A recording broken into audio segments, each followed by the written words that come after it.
Hello everyone, my name is Phawx. In this video I'll be reviewing the Asus ROG Ally. If you wanted a Windows-based handheld, the ROG Ally is the most recommendable handheld in its form factor. When looking at 7-inch or 8-inch devices, I wouldn't personally bother with anything else out on the market. If you were looking at devices that had similar screens or different form factors, sure, I get that. But when surveying the current landscape of devices, the Steam Deck or the ROG Ally are currently the only devices worth recommending in this simple Candybar form factor. Why I recommend the ROG Ally is because the controllers themselves are advertised as an Xbox 360 controller, whereas getting Windows running correctly on the Steam Deck can be a multi-step process. Speaking further on the ROG Ally's controller itself, the analog sticks, despite not being hole-based analog sticks, are absolutely fantastic. Part of this is my bias for how I like my analog sticks. The sticks themselves offer a concavity to the cap itself as opposed to convex. The grippy rubber-like material clings to my thumbs, and the outer ridge of the analog cap having a nice dimpled surface. Fidelity-wise, we have exceedingly small dead zones and a smoothness to input along its entire range.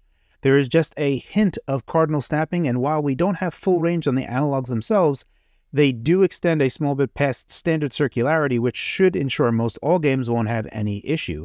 The only thing I would personally wish is that the analog sticks themselves would have had a bit more tension. They take very little force to move in any direction, and if this could be tightened up just a bit, these would have been absolutely perfect for me.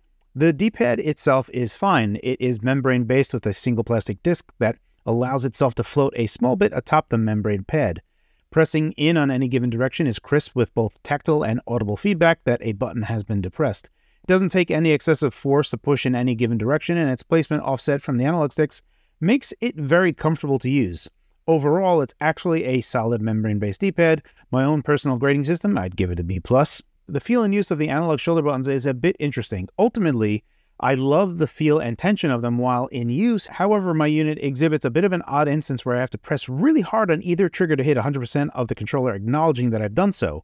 You could almost think of this as a dual-stage trigger, however, it isn't that.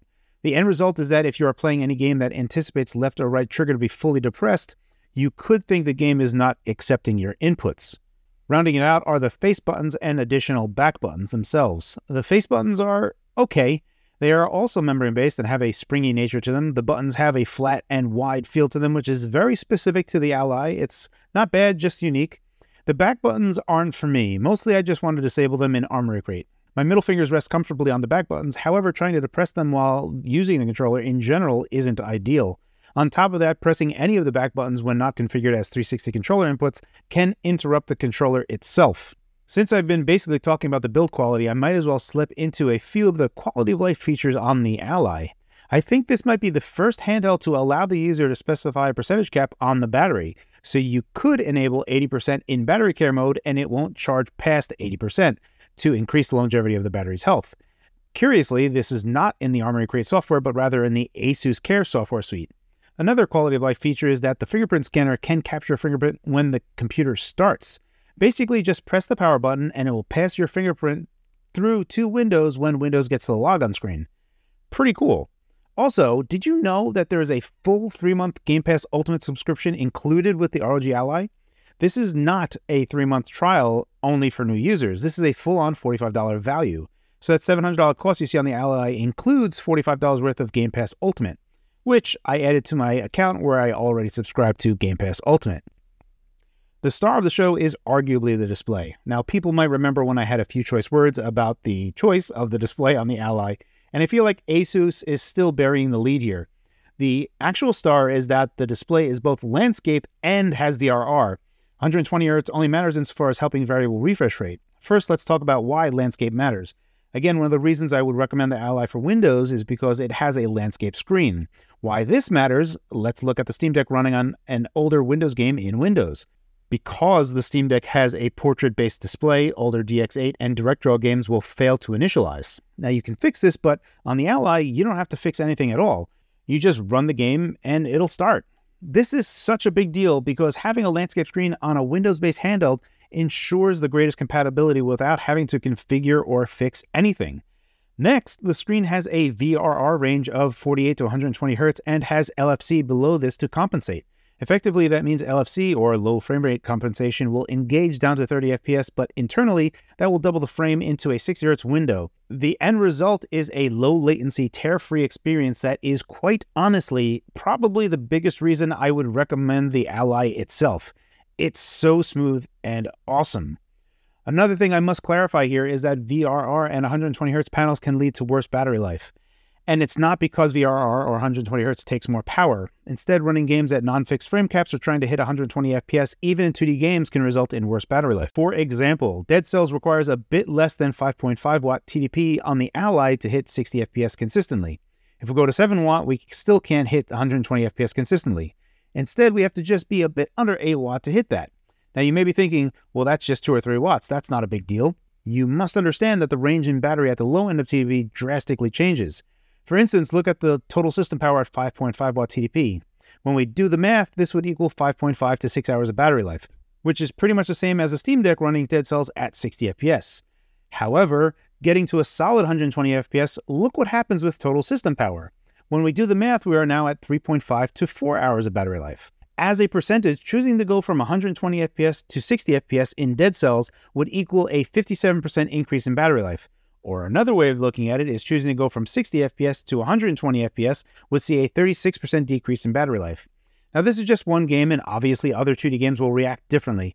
This example is just to inform you that there is a potential tax in trying to hit a consistent 120 FPS. Game streaming is one avenue where having a host machine run at 120 FPS and streamed to the device will have no difference in battery life whatsoever. Before talking about battery life in general, I do want to say I tried using desktop BFI to try and get black frame insertion going on the Ally, but the first pass resulted in a non-ideal flickering state. Hopefully as time goes on, we'll see if BFI can eventually make it to the Ally. Battery life on the Ally is straightforward. If you've seen my previous performance videos on the Ally, you know that low TDP still needs some work. And it's not to say that you can't run games at lower TDPs like I've shown with Dead Cells, or in this instance, Bioshock. I'm running the silent 9 watt profile and running Bioshock at 1080p max settings and getting a reasonable 60-ish frame rate. In this instance, you'd be looking at 2.5 to 3 hours of battery life, which is fine. And this extends to GameCube emulation as well. Even upscaling and running at 2x resolution, we are still capably running GameCube games within 8 watt TDP and having around 3 hours of battery life. But I think most people will be running games within the 15 to 25 watt TDP area, and when we look at this particular range, what we'll find is that at 15 watt, you'll generally get 90-ish minutes of battery life, and at 25 watt TDP, you'll get around 1 hour of battery life. And between 15 watt and 25 watt, you'll be looking at a range of battery life that falls in between this zone. The one thing I do want to note is that with default settings, battery saver on Windows will kick in at 20% battery life remaining, and TDP will max out at around 20 watt. If you look at this graph, you'll see battery saver in action. And lastly, because the Ally features fast charging, you can get back to 80% battery life inside 40 minutes of charging, even from 0%. But going from 80% to 100% battery will require an additional hour. This is done to protect the battery's health, and you'll see a gentle slope of power gradually decreasing as the battery gets closer to its full charge. Next, let's talk about another area that the Ally finds itself winning, and that's with regard to overall thermals and noise. Looking at a 15 watt burn-in, the Ally doesn't go over 65 degrees Celsius, and the fan remains very quiet. It's not switch quiet, but it's easily the quietest of any PC gaming handheld in the 15 watt space. Likewise, going up to 25 watts shows good thermal performance as well without seeing us go over 80 degrees Celsius. Probably my favorite part of the dual fans outside of the low noise profile is how it prevents heat from radiating outward to the shell of the Ally. Seldom did I feel anything that I would consider to be problematic with tangible heat that I felt in my hands even running at 25 watt TDP. Generally speaking, when talking about PC gaming handhelds, performance-wise, we find that the Ally isn't head and shoulders above the competition. In a straight shootout, we have wins and losses, and generally it's recommended to run the Ally at 20 watt TDP. This is typically where you'll find the best efficiency for the device, and where a number of games will be very playable in this space. Naturally, we still have to use image reconstruction techniques like FSR2 to increase image quality while still getting good battery life. If you've seen my previous performance benchmark videos, you'll know that most modern PC games aren't going to hit anywhere close to that 120 FPS. However, VRR is such a fantastic experience that I find it hard to complain. The only thing to be mindful of in the handheld PC gaming space is that it's not an easy task to run the latest games on these devices.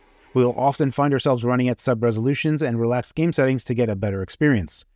The only bad things I can really say about the Ally at the moment is that the Armory Crate software can be often non-responsive and somewhat buggy. My biggest problem being switching the controller from desktop mode to gamepad mode, and you'll find yourself just waiting for it to finally update and switch over. The built-in frame limiter is hit and miss and has odd values. Physically speaking, the only thing I wish Asus did was opt for a 60 watt-hour battery instead of a 40 watt-hour battery. A 50% increase in battery capacity would go a long way to removing some of the sting from running this device at 20 watt TDP. Even though the Steam Deck finds itself in the same space with getting 90-ish minutes of battery life at 15 watt TDP at load, I think generally this is barely acceptable battery life for most audiences, and requiring an external battery bank as almost a necessity when going out isn't a good place to be. And again, it's not that the Ally can't run games at lower TDPs, as I've already showed, but I think the general perception was larger performance gains than what we are currently seeing. As updates come to the ROG Ally, I'll be sure to follow up on my performance benchmark reviews to see if we get any improvements as we get closer to launch or even afterward. The bottom line is, if you wanted a PC gaming handheld that excels at running Windows, this is a device I would recommend to most everyone. The ease of access to getting this device, the avenue of having easier customer support, the best display on a handheld PC to date, excellent controls, great price. They need to fix the software, but software can be updated. It's very easy for me to recommend the Asus ROG Ally. Hopefully this has been insightful. As always, guys, thanks for your time, and thanks for watching.